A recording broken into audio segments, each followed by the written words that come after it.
ॐ अज्ञानतिमिरन्धस्य ज्ञानञ्जनशलाखया चक्षुरुन्मिलितं येन तस्मै श्रीगुरुवे नमः। नमो ॐ विष्णुपदाय कृष्णप्रेष्ठाय भूतले श्रीमते भक्तिवेदान्तस्वामिनिति नामिने। नमस्ते सरस्वती देवे गौरवाणी प्रचारिणे निर्विशेषशून्यवादी पाश्चात्यदेशतारिणे। जय श्री कृष्ण चैतन्य प्रभु नित्यानंदा श्री अद्वैत गदाधर श्रीवासादि गौर भक्तवृंदा। हरे कृष्णा कृष्ण कृष्ण हरे हरे, हरे राम राम राम हरे हरे। हरे कृष्ण। तो अगले अध्याय में शुकदेव गोस्वामी जी महाराज परीक्षित को जो नीचे के ग्रह आते हैं, हमें पता है पृथ्वी मध्य के ग्रहों में आती है, स्वर्गलोक ऊपर के ग्रहों में आते हैं, और जैसे पाताल है, अतला है, सुतला है, वितला है, ये नीचे के लोक आते हैं। तो अब वो नीचे के लोकों का वर्णन प्रारंभ करते हैं। सबसे पहले वो बताते हैं एक ग्रह राहु जो सूर्य और चंद्र से खासकर या देवताओं से द्वेष रखता है। जो ये राहु ग्रह है ये एक असुर के नियंत्रण में है। तो जनरली हम देखते हैं कि लोक जो हैं देवताओं के नियंत्रण में होते हैं, पर यहाँ पर राहु जो ग्रह है ये एक असुर के नियंत्रण में है, जिसका नाम है राहु। ये राहु कौन से परिवार से आता है? हिरण्यकशिपु के परिवार से आता है। हिरण्यकशिपु की जो पत्नी थी, उनको प्रहलाद एक बेटा था, पुत्र था, और अन्य थे। उनकी जो बहन थी, उनकी बहन के ये पुत्र है राहु।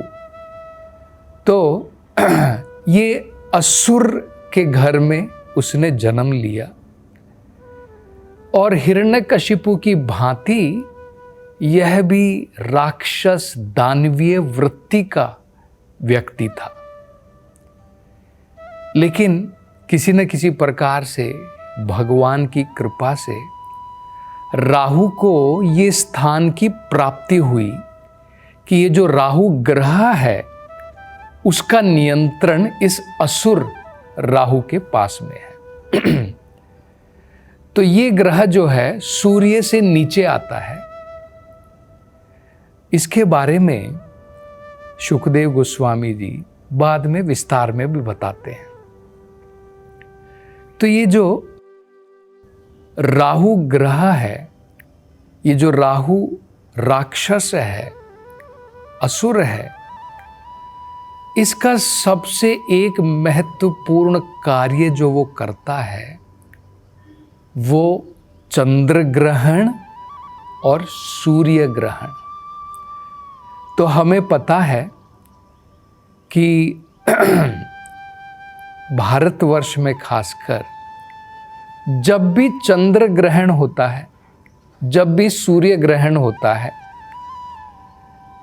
लोग पवित्र नदियों में जाकर के स्नान करते हैं और भगवान के नाम का उच्चारण करते हैं।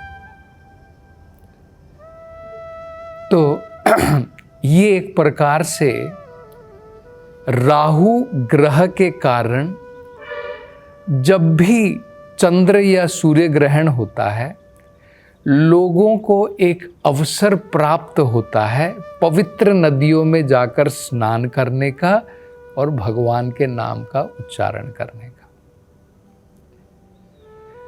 तो ये राहु ग्रह को, इस राहु असुर को ये स्थान की प्राप्ति कैसे हो गई, इसके बारे में कथा है।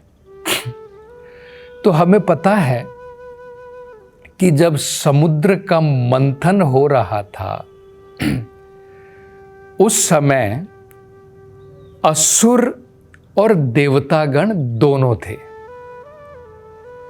तो समुद्र का मंथन चल रहा था और उस मंथन में से अनेकों प्रकार के पदार्थ निकल रहे थे।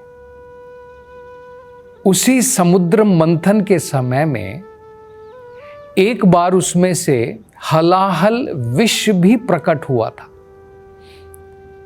तो हमें पता है भगवान शंभु, उन्होंने वो हलाहल विष जो है उसका पान किया और उसके कारण ही उनका कंठ जो है नीला पड़ गया और उस समय से उनका एक नाम नीलकंठ भी कहा जाता है। तो भगवान शिव क्योंकि अत्यंत ताकतवर देवता हैं, तो वो उस प्रकार का विष पान कर सकते हैं। बाकी कोई आम व्यक्ति अगर विष का पान करता है उसकी मृत्यु तुरंत निश्चित है। और वो भी जो हलाहल है उसमें से जो विष निकला था वो कोई ऑर्डिनरी विष नहीं है। हमको पता है कुछ विष ऐसे होते हैं जैसे पोटेशियम साइनाइड है, अगर आप उसको जीभ के ऊपर मात्र रख देते हैं वो व्यक्ति मर जाता है। तो हलाहल जो है उससे हजारों गुना ज़्यादा विषैला है, लेकिन भगवान शिव भगवान की कृपा से इतने ताकतवर हैं कि उन्होंने वो पूरा हलाहल का विष जो है पान कर लिया और केवल उनका गला जो है नीला पड़ गया। इसी प्रकार से मंथन करते करते उसमें से अमृत प्रकट हुआ। हमें ये भी ज्ञान है कि वही अमृत जब अलग अलग जगहों पर गिरा तो वो स्थान अत्यंत पवित्र हो गए। तो प्रयागराज में भी कहा जाता है कि वो अमृत का उसकी जो है बूंदे वहां पर गिरी थी। तो ये जब अमृत इस मंथन में से बाहर निकला तो सारे जो असुर गण थे उनके हाथ में ये अमृत आ गया। उन्होंने तुरंत उसके ऊपर कब्जा कर लिया। अब भगवान तो नहीं चाहते हैं, भगवान ने अपनी योजना के अनुसार उनको समुद्र के मंथन के कार्य में जरूर लगाया, लेकिन भगवान नहीं चाहते थे कि ये दुष्ट असुर इस अमृत का पान करें, क्योंकि अगर ये असुर लोग इसका पान करते हैं और अमर हो जाते हैं तो मतलब दुष्टता अमर हो जाएगी। तो भगवान चाहते थे ये अमृत जो है देवताओं में बांटा जाए। लेकिन अब क्या हुआ, ये अमृत अब इनके कब्जे में था, असुरों के, और उनमें भी आपस में एक प्रकार से झगड़ा था कि इसका हम बंटवारा कैसे करेंगे, किसको कितना अमृत दिया जाएगा, और वो देवताओं को नहीं देना चाहते थे। तो उस समय में भगवान विष्णु ने मोहिनी का रूप जो है अवतार धारण किया और भगवान वहां पर प्रकट हुए, असुरों के समक्ष में वहां पर प्रकट हुए। तो इन असुरों को कोई अंदाजा नहीं था कि ये कोई सुंदर स्त्री नहीं है, ये स्वयं भगवान विष्णु है जिन्होंने मोहिनी मूर्ति का रूप धारण किया है उनको भ्रमित करने के लिए। तो वो इतने आकर्षित हो गए असुरगण मोहिनी मूर्ति की तरफ कि उन्होंने ये सारा अमृत अब मोहिनी मूर्ति के हाथों में प्रदान कर दिया और आपस में उन्होंने सलाह की कि ये सुंदर स्त्री जिस भी प्रकार से इस अमृत का जिस भी प्रकार से वो बांटेंगी हमें वो स्वीकार है और हम उसके बारे में कोई झगड़ा नहीं करेंगे कि किसी को उन्होंने ज़्यादा अमृत प्रदान किया है, किसी को कम प्रदान किया है।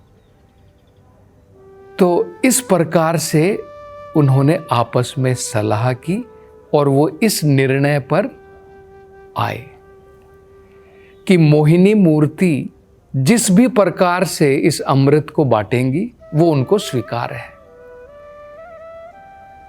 तब क्योंकि मोहिनी मूर्ति कौन है? स्वयं भगवान विष्णु के अवतार हैं। भगवान विष्णु ने एक सुंदर स्त्री का रूप धारण करके, तो मोहिनी मूर्ति ने क्या किया, वो अमृत का कलश अपने हाथ में लेकर के देवताओं को और असुरों को पंक्ति में बैठा दिया। लाइन में बैठ गए, एक तरफ देवता थे, एक तरफ असुर थे। तो मोहिनी मूर्ति ने प्रारंभ किया ये अमृत जो है प्रदान करना प्रारंभ किया। तो सबसे पहले मोहिनी मूर्ति जो है देवताओं की तरफ गई। अब इन असुरों ने तो ये स्वीकार कर लिया था कि किसी भी प्रकार से मोहिनी मूर्ति, ये स्त्री जो है सुंदर स्त्री, किसी को भी ये बांटेंगी तो वो उनको स्वीकार है। तो अब वो कुछ नहीं कह सके। उनके मन के अंदर में अब ये प्रश्न उठ रहा है कि मोहिनी मूर्ति देवताओं को जाकर के बांट रही है, लेकिन क्योंकि उन्होंने ये स्वीकार किया था कि वो प्रश्न नहीं उठाएंगे, तो उनको जो है बिल्कुल शांत बैठना पड़ा। तो मोहिनी मूर्ति ने क्या किया, जाकर के ये अमृत बांटना प्रारंभ किया देवताओं में। तो यहां पर असुरों की तरफ एक असुर जो बैठा हुआ था, जिसका नाम था राहु, उसने जो है एक प्रकार से छल किया। तो उसको ये भ्रांति हो गई, उसको ये पता चल गया कि लगता है असुरों तक आते आते ये अमृत समाप्त ही हो जाएगा और असुरों को ये अमृत की प्राप्ति नहीं होगी। तो मैं क्या करता हूं, अपना वेश बदल करके मैं देवताओं की पंक्तियों में जाकर के बैठ जाता हूं। तो राहु ने ऐसा विचार करके अपना वेश बदला, एक देवता का रूप धारण किया और जहां पर सूर्य और चंद्रदेव बैठे हुए थे उनके पास में आकर के राहु भी बैठ गया। तो जब मोहिनी मूर्ति प्रदान कर रही थी और जब राहु ने भी उसी प्रकार से वहां पर देवताओं के साथ में, ये एक्चुअली असल में देखा जाए तो भगवान की योजना है।